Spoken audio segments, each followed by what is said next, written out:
reasons that I'll try and explain without getting emotional. I'll start with by reminding you that I think it was either 2 or 3 years ago, to mark Bowel Cancer Awareness Month, we invited Stephanie Moore, the widow of Bobby Moore, former England captain who died from bowel cancer. She came into the studio for an hour and she talked all about bowel cancer and what men needed to do. And a few weeks or months after that programme, I had a series of emails. I mean, I say a series, it was, I think, 3 or 4, from men who had said, because I listened to your programme, I went and got tested. And the test came back positive. And they were all in stage 2. Now, if you're in stage 2, it can be treated. If you're in stage 4, basically, you've had it. And they all said, if I hadn't listened to your programme that night, I would be dead now. Or they thought they would be dead. I mean, I can't say for definite. So we thought we'd do it again today because it is Bowel Cancer Awareness Month. And it was actually sparked by an email to Corey from Kit Bradshaw, who, if you live in the southeast of England, you will know he's an ITV News reporter on Meridian. And he's with me now, and he's going to tell you his story and the story of his husband. And we're then going to take your calls because obviously I'm not a medical person, Kit isn't a medical person, but he's been through the most traumatic times because his husband died of bowel cancer at the age of 31. Kit, welcome. I said to you when you walked in, I wish we'd met under different circumstances. By the way, we are streaming this if you want to watch us both get a bit emotional. Because reading about your story and what's happened to you, it's just so traumatic, and it's traumatic to read it, what it must have been like going through it, supporting Lawrence through that. I can't imagine. Just tell us right from the beginning what happened. So thank you for having me, Iain. Me and Lawrence have been together a number of years. We met at university down in Brighton. It was actually a dare when we got together. We were at a work Christmas party and someone in the group dared us to kiss, and the rest was history. I'm sure you couldn't do that nowadays. You'd be drummed out. But we were together for many years, and we were both living in London at the time, and Lawrence was living with friends. I was actually living back home, training to be a journalist. And Lawrence always had a tendency when he ate or drank to get bloated. That was just part of his makeup, especially when we were on a night out and he was drinking cider, he'd get bloated. But he noticed that things were changing and his bowel habits began to change, and he had some other symptoms he wasn't happy about. So he went to his GP. He was in his late 20s at this point, mid-20s at this point, and he went to his GP for some advice about these symptoms. And the symptoms as described by Lawrence, because I looked at his Instagram stories from when he was diagnosed just before I came to do this interview, and he described them as bloating, an on-off stitch-like pain in his side, and then the change of bowel habits and spending more time on the toilet, basically. We're going to have to talk about these things in this hour. And we must, because these are sorts of things that people don't tend to talk about. And it's all a bit yucky, and that's the reason why a lot of men just think, oh, it's too embarrassing. I can't go and see the GP and talk about these things. And they must. And it's really important we talk about it more openly with just in day-to-day life, with our family and friends. And so we don't have that anxiety about going to our doctor and talking about these kind of things. But unfortunately for Lawrence, his doctor said, you've got irritable bowel syndrome, IBS, and sent him away with some Buscopan, tablet symptoms relief for IBS. Lawrence's symptoms actually got worse and his bowel habits were changing again. And so he went back to his GP, and really, really, unfortunately for Lawrence, and this may have cost him the difference between surviving and dying, is his GP, as Lawrence wrote on his Instagram story after his diagnosis, was snarky with him and actually had a go at him for coming back with those same symptoms. And criticised him for taking up the time of coming back to see him. And as Lawrence describes, that really knocked his confidence, because he thought, I'm just imagining this, it's all in my head, and probably waited several more months until we'd actually moved in together in Wandsworth and we'd gone to a different GP practice. He went back to that GP with these same symptoms, and they did the blood test and they did the other tests they can do. And in Lawrence's case, nothing was picked up on those tests, but he was put on a waiting list for a colonoscopy, which is the ultimate test they can do. It's a camera where it needs to go to check things out. Sadly, because Lawrence was in his mid-20s at that point, he wasn't in a high-risk group. He waited 6 months on an NHS, the waiting list, to get that colonoscopy. Obviously, quite an in-depth procedure, and it's understandable, I guess, that there is that kind of waiting list, but waited those 6 months, and they were really agonising 6 months for him. I remember his anxiety levels increasing. He really wasn't happy with the symptoms. He felt they were getting worse. And D-Day, as he described it, was the 20th of March, 2019. He was 27. He and his mum accompanied him up to the colonoscopy appointment. And as soon as the doctor did that procedure, they told him there's definitely a tumour and it's probably cancer. And that was, as Lawrence described D-Day, our whole world fell apart. He was 27. He actually texted me at work and said, "When do you finish today?" At the time, I was doing radio news reading, actually. And I knew immediately something was up. And I called him and I just knew that, and he told me in what he could through tears on the phone. And I just told my boss I need to go home and went straight home. And as a partner, you're always trying to reassure your other half. One regret I have is that when Lawrence was getting more and more concerned about these symptoms, as a partner, you don't want to be the one saying, yeah, it is a bit worrying, actually. I did do a bit of a Google, because we all know, whatever you Google, it seems to come back cancer. Yeah. And you don't want to be that partner. But so I tried to relieve his stress over those 6 months waiting for that colonoscopy and tried to put his mind at rest as best I could. And then we were into meetings with consultants, and Lawrence was a stage 3 bowel cancer at that stage, colorectal cancer. What does that mean, stage 3? So it means, my understanding of the NHS jargon is it means it is advanced. It was a late diagnosis, but it wasn't stage 4 at the stage where you are never going to be cancer-free. So it was still at the stage where they could look at treatment. And for Lawrence, what that meant was surgery within 4 weeks, pretty major surgery to remove a large section of Lawrence's bowels, and create an ileostomy, I think is the right pronunciation. So we had a stoma bag fitted that people may be aware of. There's been a lot more awareness of stomas and the bags that people wear. And then he had to go, in the months after that surgery, he went for chemotherapy and then some radiotherapy as well.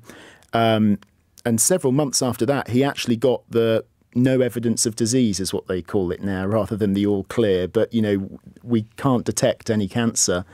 And for several months, so 2019, he was diagnosed. And for several, for a period in the middle of COVID and all the years blur into one, he was cancer-free as far as we were aware. And he actually, just before the pandemic, he had that stoma removed. So he had the surgery and his bowels were back to normal, and that was a big step as well, because we'd had all those years, that time of dealing with the stoma bag.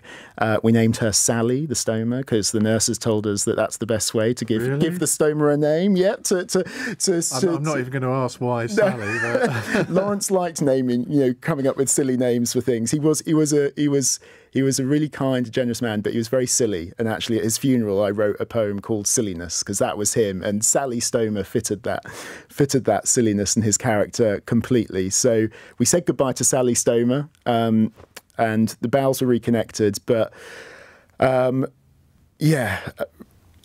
later that year, it was February 2021 when after you have cancer, you have routine blood tests, and the cancer had returned.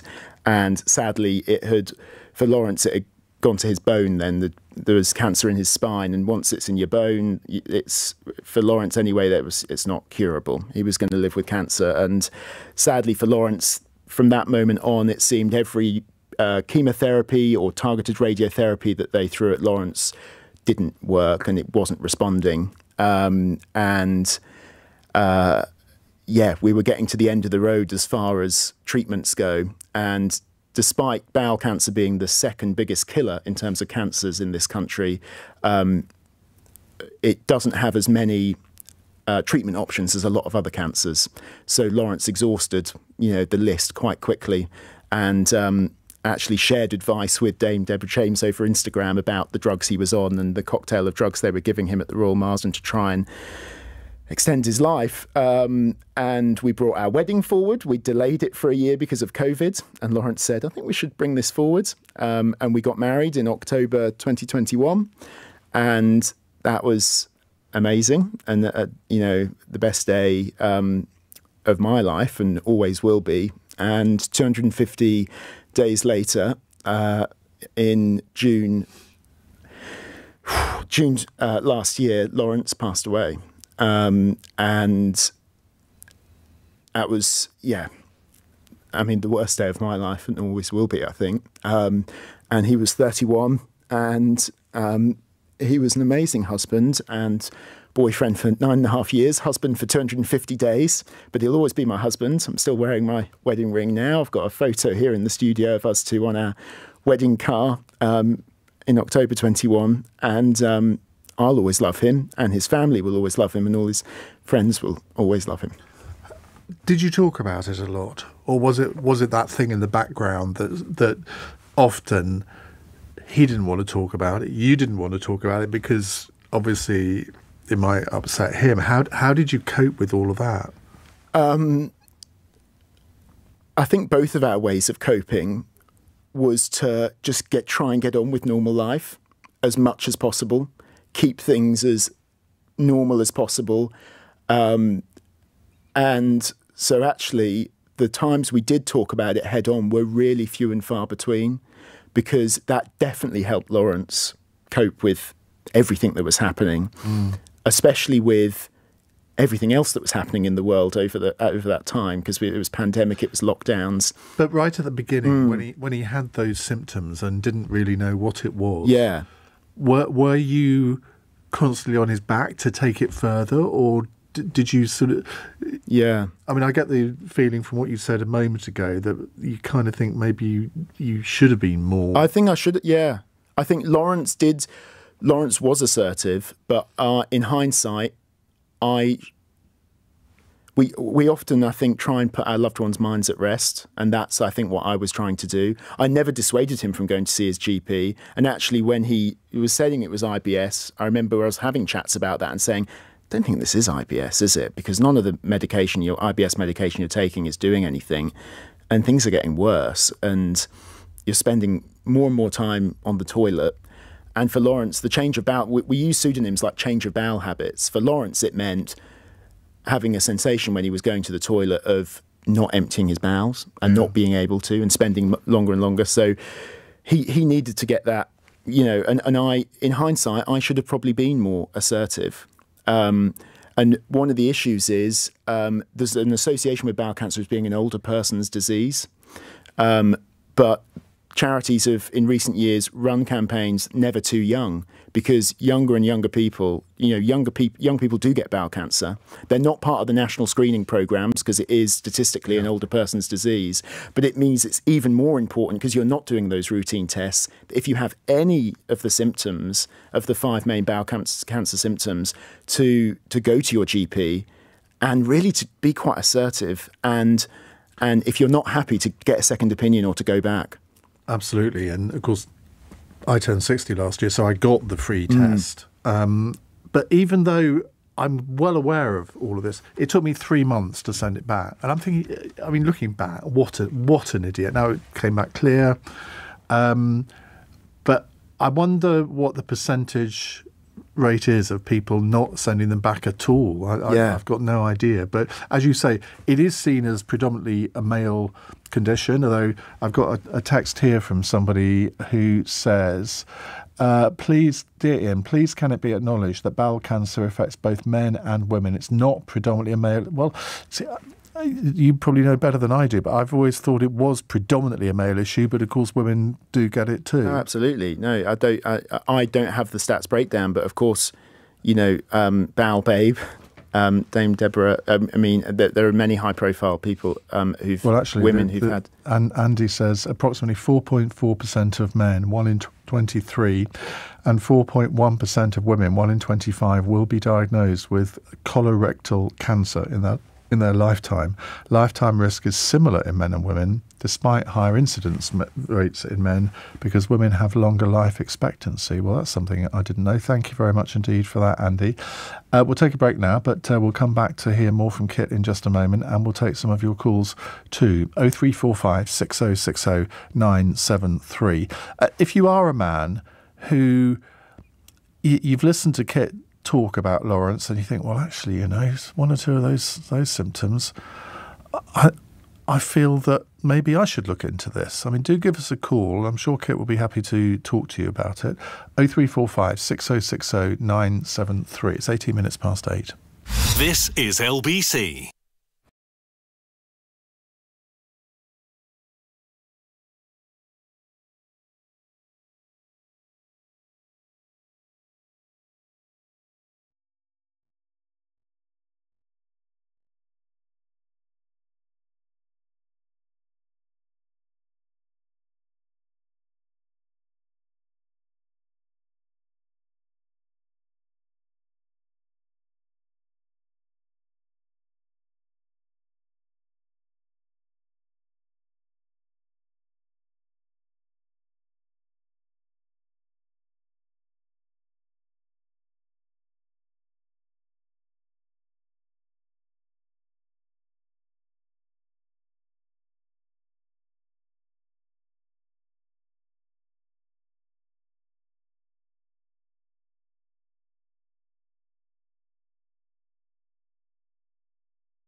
A text here. My wife died at 41 with breast cancer. Her outcomes compromised by lazy, negligent, disinterested GPs fobbing her off 5 years earlier when she presented with classic symptoms. GPs are a lottery, luck of the draw, some good, some bad. I mean, I do want to say here that I mean, obviously your experience, Lawrence's experience with his first GP fits into that narrative, but I don't want people to walk away with the impression that all GPs know nothing about this and will give false diagnoses. A general practitioner is just that. They're not specialists, but they refer people to specialists. And I mean, the treatment that Lawrence clearly had on the second visit would be, I'm sure every GP would say, or hopefully every GP would say, that was unacceptable. Kit Bradshaw is with us, who is an ITV news journalist and bowel cancer awareness campaigner.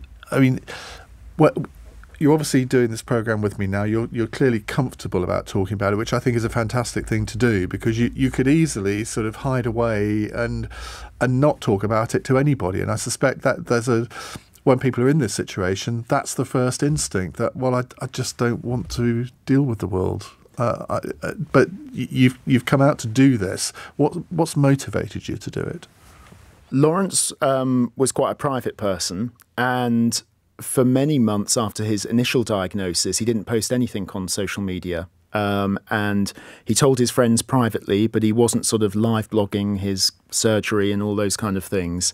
But that changed as his cancer journey, if you want to call it that, went on. And he saw what other people were doing to raise awareness. And he did start posting about his treatment and the amazing work of so many staff at the hospitals he got treated at, and the aftercare that he got as well. And so he did try to raise awareness of his late diagnosis, of the symptoms. And even as things were sort of at their worst stage, where there wasn't any treatment left for Lawrence and he was passed into the care of the hospice team, he did still want to raise awareness. And he encouraged me and my sister last year to run the Brighton Marathon to raise money for Bowel Cancer UK. And he left a letter to his family and friends, and he wasn't actually well enough in the last few weeks of his life to write that letter, but he told me that it was on his phone. And classic Lawrence, he was the organiser, and he left a to-do list for us. One was to always water his house plants and to make sure they survived. There were some other things to do, but one of them was to, as a family and friends, to try to raise awareness and money for cancer charities as well, but also to raise awareness because, as he said in that letter, people living with cancer deserve it, and we could save lives, because that's ultimately what it's about. What I would hate people listening to do would be to get anxious or fearful. This isn't about, spreading stress or anxiety, because a lot of bowel cancer symptoms can be other things. Yeah. It's not saying this is bowel cancer.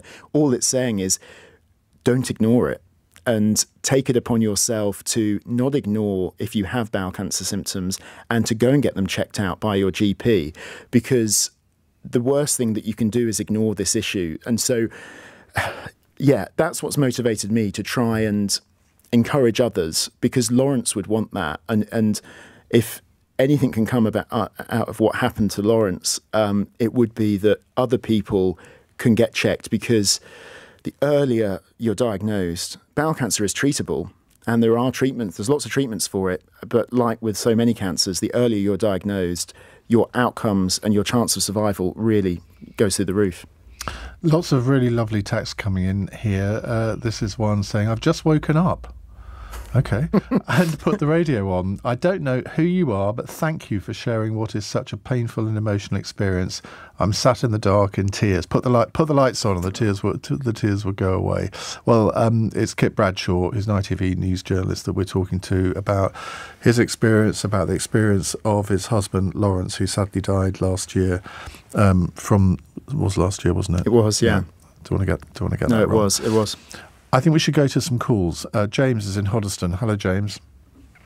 Good evening, Ian, and good evening, Kit. And Kit, thank you so much for coming on and doing this. I can see how and hear how raw, obviously, this is, which is, it's going to be. I lost both my parents to cancer, my father to a rare form of thyroid cancer. My mother had bowel cancer twice. It wasn't actually bowel cancer that killed her in the end, but you have covered some of the things that I was going to say. I was diagnosed with a bowel condition 13 years ago, and that condition recently has metamorphosized into something else. It's now inflammatory bowel disease, and it is absolutely the case that there are so many bowel conditions that all seem to have very similar symptoms, and a lot of those symptoms do mimic the symptoms of cancer. And I just want to touch, if I can, on this area with GPs. I've also had the same experience, and I would say to anyone listening, Ian, you mentioned it, GP, general practitioner, they don't have a specialism in, some of them do, but that's why we have consultants, gastroenterologists, people like that, because that's what they devote their specialism to. And I had to ask for a second opinion 13 years ago because I was diagnosed with Crohn's disease, and through my own research, I didn't think that that's what I had. So I got a second opinion, and sure enough, the second consultants gave me a different diagnosis. But my symptoms have now changed recently, and I'm sort of actually in a period of waiting in anticipation to get the results back, from certain tests. But because I've been dealing with this for so long, and I've spoken to many people, and it's brilliant that someone who suffered the loss that you have is sort of talking about it on a national platform, because unfortunately men just don't talk, about their health in the way that, females do. And it's something that we really need to sort of get on the bike and pedal a bit faster to catch up, because there are so many men every year losing their lives through ignorance and embarrassment. And it's the same with prostate, cancer. Yeah. Prostate cancer is one of the most treatable cancers there are. And, having to have the rectal examination is the thing that puts most men off going to the GP. And I would just echo what you have said. If you've got any type of niggles going on in that part of your body, in the bowel, that you absolutely shouldn't ignore it. And if you do get fobbed off, because one of the problems that GPs tend to do is, if you present like your husband did at an age where bowel cancer is just not recognised in that age group, you will more likely than not be told that you've got IBS. But it's not a one size fits all, and unfortunately, as you've experienced with your husband, if things are not caught in a timely fashion, the outcome can be horrendous, whereby if the GP takes the symptoms seriously, because to me there's nothing lost in them referring you on to a specialist, and if it turns out that there isn't anything untoward going, okay, great. But if you don't get referred on, and then it turns out that 6 months, a year went by where nothing was happening intervention-wise, and then it turns out that you have got cancer, you can't get those months back, no. And the treatment that you could have received is probably not applicable then. And I think that's why it's so important not just to raise awareness amongst us all about the bowel cancer symptoms, but it's also about raising awareness for GPs and medical professionals as well, not to pigeonhole people as, right, they're under 50, it's probably not bowel cancer, it's probably IBS. GPs do an incredible and really hard job, the amount of conditions and things they must see, especially at the moment, the amount of appointments they're dealing with. But yeah, it's about raising awareness amongst everyone of these symptoms and the fact that it hopefully isn't cancer. But why not? Let's just do the tests. Let's not just say it's just IBS. It's just some kind of irritable bowel thing. Take these over-the-counter medications and try and ignore it, because we all need to just get checked to make sure it's not bowel cancer. And it just puts your mind so much at risk, because if the symptoms are being made worse because of your stress and anxiety that it might be cancer, actually having those tests and getting that negative result sets your mind at rest and might even help your symptoms as well. James, thank you very much. Great call. We'll take more of your calls in just a moment, and we'll hear more from Kit Bradshaw. It's 8:31 on LBC. News headlines with Darryl Jackson. A man suspected of leaking US military documents has been arrested by the FBI. Jack Teixeira, a 21-year-old National Guardsman, is said to have overseen a private online group. The information is reportedly linked to Ukraine. Well, President Biden, who earlier said he was concerned about the leaks, has addressed the Irish Parliament. He said the precious peace established following the Good Friday Agreement needs to be nurtured. And Scotland's new First Minister says he wished he'd known details of the investigation into his party's finances earlier. Hamza Yousaf says he had no idea about a £100,000 motorhome police found at an address linked to former Chief Executive Peter Murrell. LBC weather: showers easing in the south tonight, but some continuing further north. Rain arriving for the southwest in the early hours and a low of freezing. LBC.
On it's 8:35 on LBC.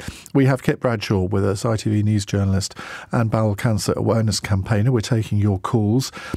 Interesting text here from someone who says, I have symptoms. I'm 33. I haven't been to a GP for years and I've moved away. Where can I go if no GP? Well, you could register where you are locally. But if you've got symptoms, I would strongly suggest that you go and see a private GP if it's difficult to register where you are, which will cost you probably about £100. But given that it could be a life-saving visit, I would say that was probably money well spent. Good. Yeah, I mean, register with your GP.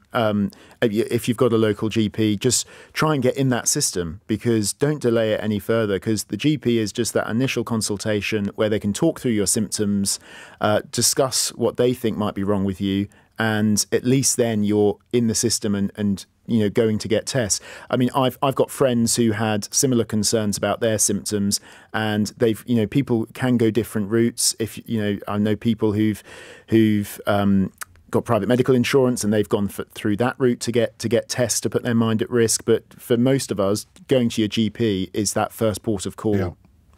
Right, let's go to some more calls. Sian is in Bletchingley. Hello, Sian. Hello, Iain. Hello, Kit. Hello. First, I'd like to start with my sincere sorrow for you and others in a similar situation. But I would like to explain that in March this year, I had symptoms. I went to my NHS GP. When I was with her, she did the bowel screening kit, the examination and a referral. 4 weeks later, my symptoms were worrying me. They hadn't particularly changed, but they were worrying me. I phoned the surgery, and so this is now in April this year, so just 2 weeks ago. I phoned on a Tuesday. She made the referral into urgent. The hospital phoned me on Wednesday. On Saturday, I had the endoscopy. On Monday, I had the colonoscopy, and that ruled out both the tests to say there was no cancer. Well, that is actually really encouraging to hear, isn't it, Kit? Yeah, and what a relief that must be for you as well to have got that result back. And the other thing is, Kit, which was absolutely astounding if people want to know this, in my NHS hospital, for both of those tests, both of those procedures, they send you away with a booklet, and in the booklet is the consultation note. You don't have to go back, you don't have to ring your GP. You come away with a booklet, and in the booklet there is a picture of sort of your system, and it shows exactly the areas that they targeted and what they did, and has the consultant's recommendations. And you walk out with that. As soon as your sort of mild anaesthesia is worn off, you walk out with that in your hand. Well, and you're done.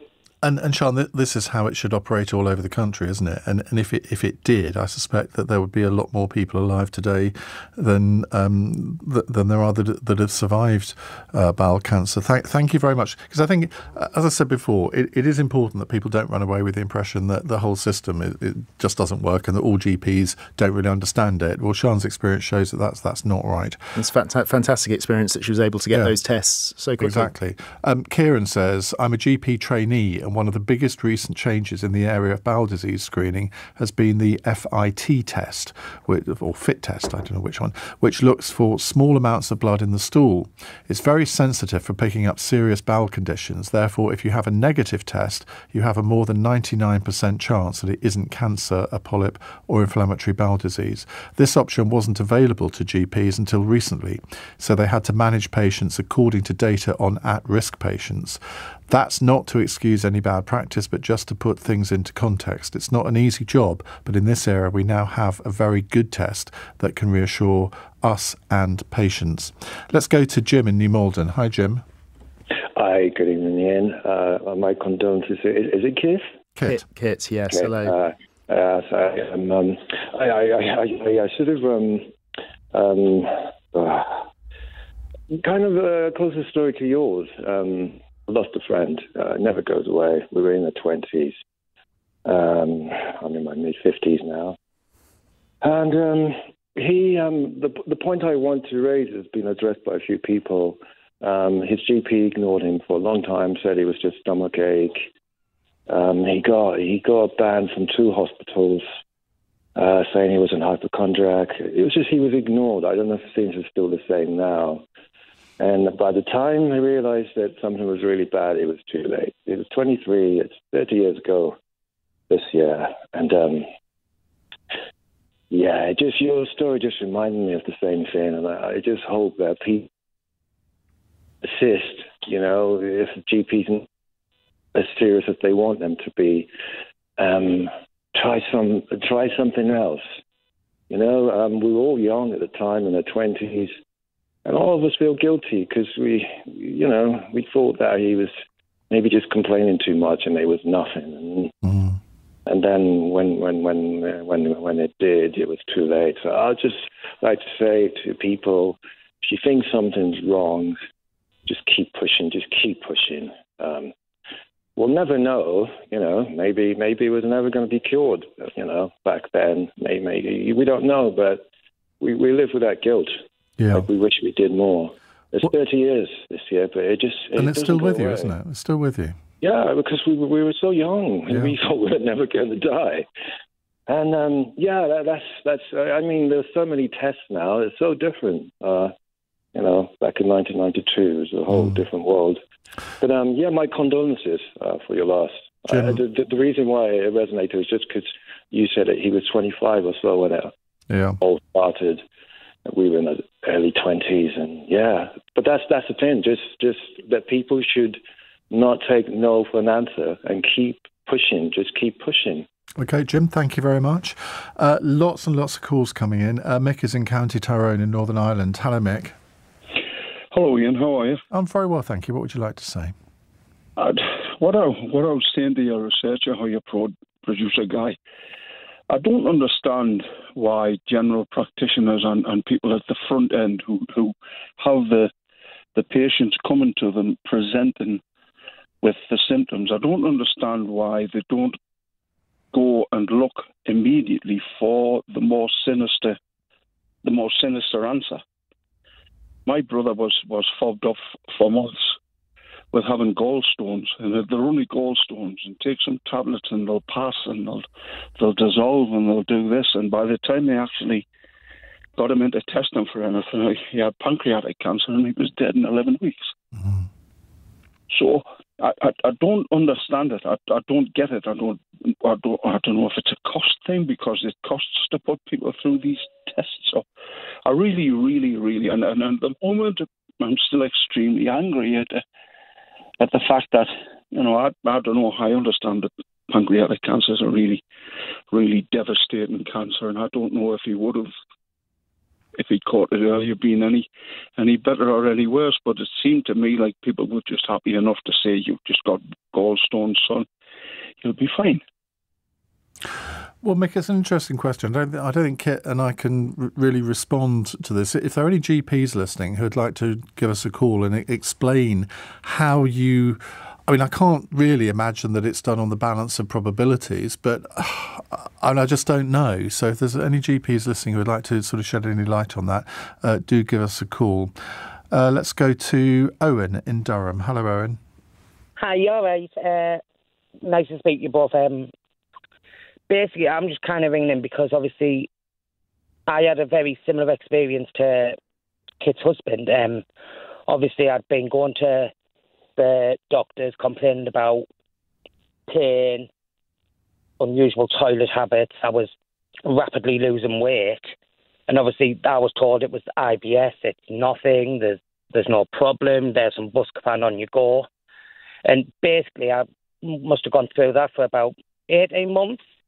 And then eventually I'd gone to the A&E because I had a chronic pain in my abdomen. And they went to do surgery. And that's when they found the tumours. They spread from the bowel into the intestine.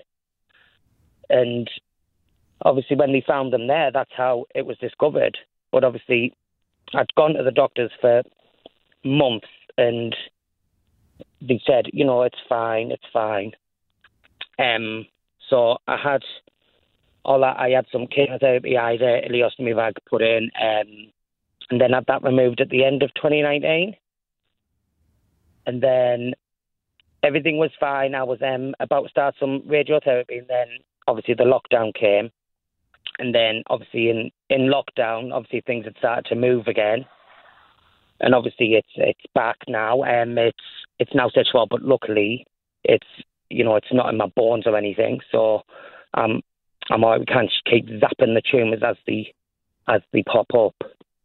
And that 18 months that you describe, Owen, was a similar time period for Lawrence of going to his doctor and being told it was IBS. Did you get any tests before you ended up in A&E? Were you on a waiting list for a colonoscopy? Obviously, no. So every time I went to the doctor, and like I'd say to him, like, look, I've got this pain. I'm on the toilet for hours at a time, sometimes, and basically they just kept saying, no, like, there's nothing to worry about. Your age, it's IBS. That's all it can be.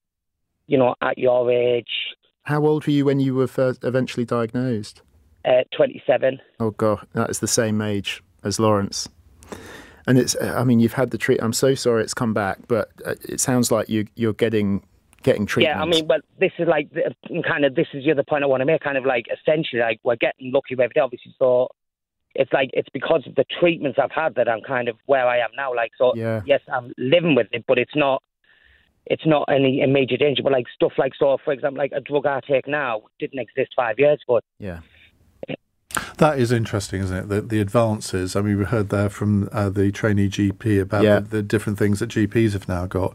So, I don't know what the sort of bowel cancer death rate has been or what it is now, but you would like to think that if there's a graph that it's going to be dipping over the next few years. I know they are funding a lot of research into bowel cancer amongst younger people as well, because that's been an under-researched area, as I understand it, historically, and more research is being funded into that, and hopefully it's allowing more drugs to come on the market.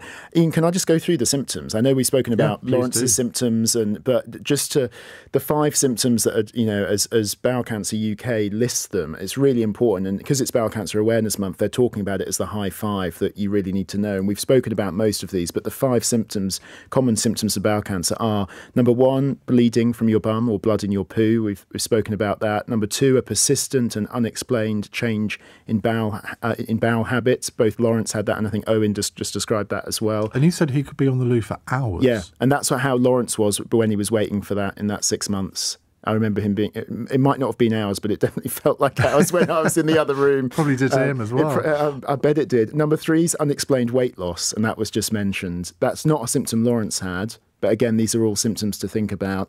Number 4, extreme tiredness for no obvious reason. And the 5th one that's been mentioned by a few of the callers is a pain or lump in your tummy, which might go together with some of those symptoms.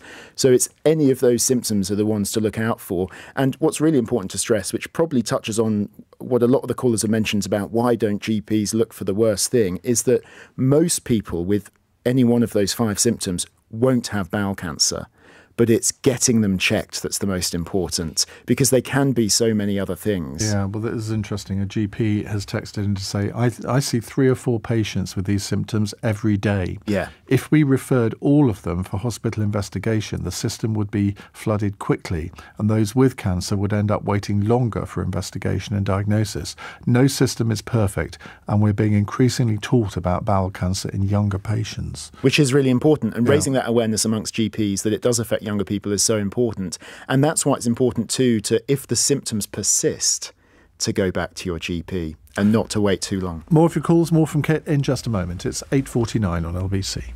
LBC.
talking about bowel cancer.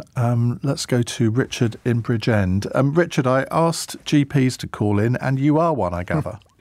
Yeah, for my sins, Iain. Thanks for having me on, and once again, great programme, Kit. Fantastic you're doing this, and I'm so sorry for your loss. There was just a few points I wanted to make and give the side from my point of view. We're talking about GPs as if they're not human beings, but we are, I assure you. We have the highest professional standards. We have to appraise every year. I have to revalidate my license every 5 years. I went through a stringent training over 11 years in total in South Wales to become a general practitioner. So this idea that we're not kind of we are generalists, but at the end of the day, we have to be held to the highest professional standards, and we must be the ones spotting these cancers. The specialists aren't there on the front line; they're the second line, and they're less responsible for spotting them. So general practice is its own speciality in spotting cancers, and we have to hold GPs, to account for that. My second point would be that there are quite clear guidelines on which we refer. We use the NICE guidelines locally where I work, and they give quite clear guidance on symptoms and how to refer those symptoms and how urgently to refer those symptoms. Now, unfortunately, if a patient under 55 presents with change in bowel habit and none of those other symptoms, I can refer him as urgent suspected cancer, but this can often be downgraded based on national guidelines. So there are nuances to understand there as well. But what Kit said earlier about being persistent and clear in your concerns is so important. I see sometimes 40, 45 patients a day. Some of them more concise in the history they give me than others.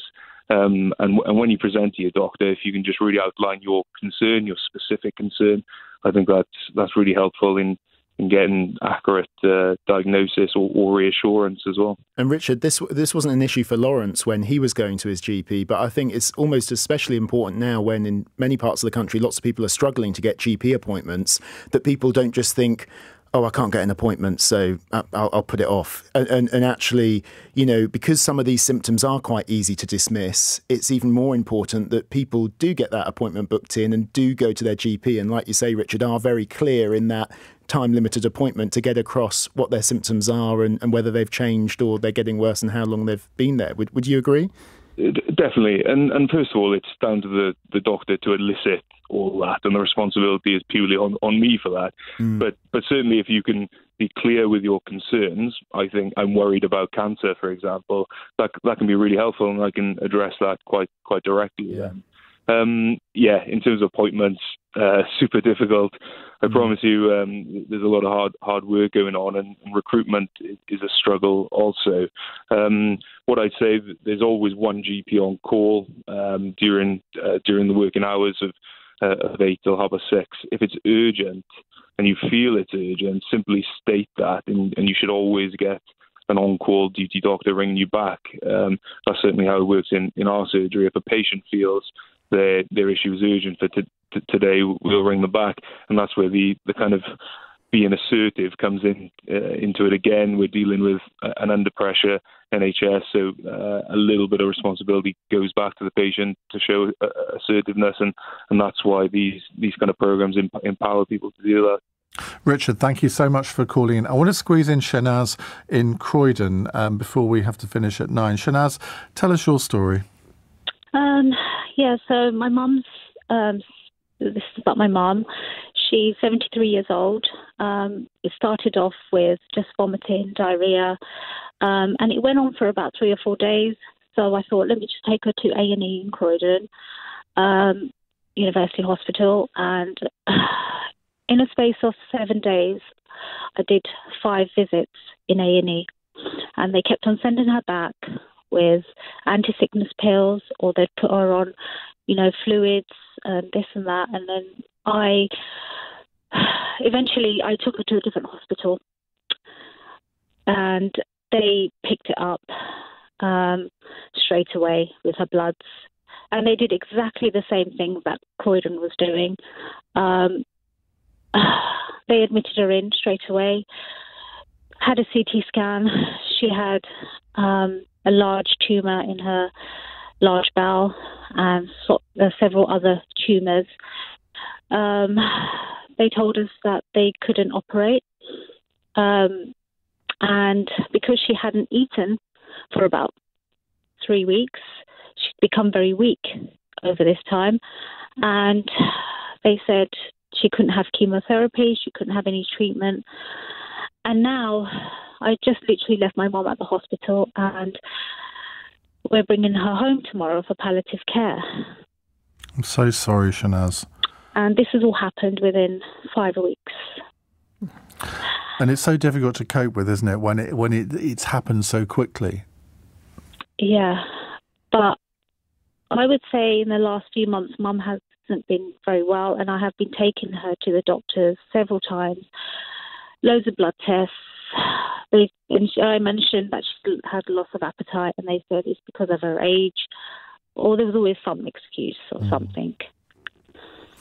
Yeah, I think I'm so sorry for what's happened to your mum, and it just shows that bowel cancer affects people any age, any gender, and can come at any time of your life. But it's so important to go to, as it sounds like you have, to go to the doctors and to try and get them investigated. But I'm so sorry that's the outcome that they've discovered. But I'm really glad to hear that you're bringing her home for palliative care, because I think that I did that, or my sisters and I did that for my mother at the end of her life, and we had terrible issues with the care that she had had. But the one thing that we look back on is thinking, well, at least we brought her home so she could die in her own bed. And it's no consolation, Shanaz, for any of what's gone on, but you are absolutely doing the right thing. Thank you very much. Andre in Battersea says, great program tonight in on bowel cancer. Kit has been very informative and will definitely raise more awareness for men, which has been the whole point of the hour. I hope so. And that's why I wanted to do this. So thank you. Yeah, thank you for coming in, because it can't be easy to do this sort of thing, given that it must still be very, very raw. So thank you very much indeed for that. Now, just to tell you that NHS bowel screening kits are available to everyone aged between 60 and 74, free of charge. And you'll be able to find out if you've still got any queries. There are presumably lots of bowel cancer campaign groups that you can find on the internet. Absolutely. There's loads of resources online. It's Bowel Cancer Awareness Month. Bowel Cancer UK has lots of information on their website. There's lots of really good information on the NHS website. And those free screening kits, like you mentioned, Iain, in some parts of the UK, there's younger ages as well. So I think in Scotland, it's over 50s, in Wales, 55. So look out for them. Don't ignore them. If you get one of those kits in the post, do the test and send it back. And yeah, and it's all about saving lives, and that's why I'm doing this for my husband and for Lawrence and for everyone else out there. Thank you very much indeed. Lawrence would be proud of you. Thank you. Now, coming up, I've lasted the whole hour, now I'm going to go. Coming up in the next hour, we're going to turn our attention to renting, because there's fierce competition amongst tenants chasing a limited number of homes to rent. And that trend shows no signs of abating. One agent has said the rental market in his area was frenzied as tenants try to secure the few available properties. Well, why are there so few properties available? Is it because landlords are leaving the private rental sector? And if so, why? What experiences have you had in chasing a property? I've heard anecdotes from estate agents that I know where they have 60, 70, 80, 90 people chasing one flat in London. It may be similar over the rest of the UK. Let's find out.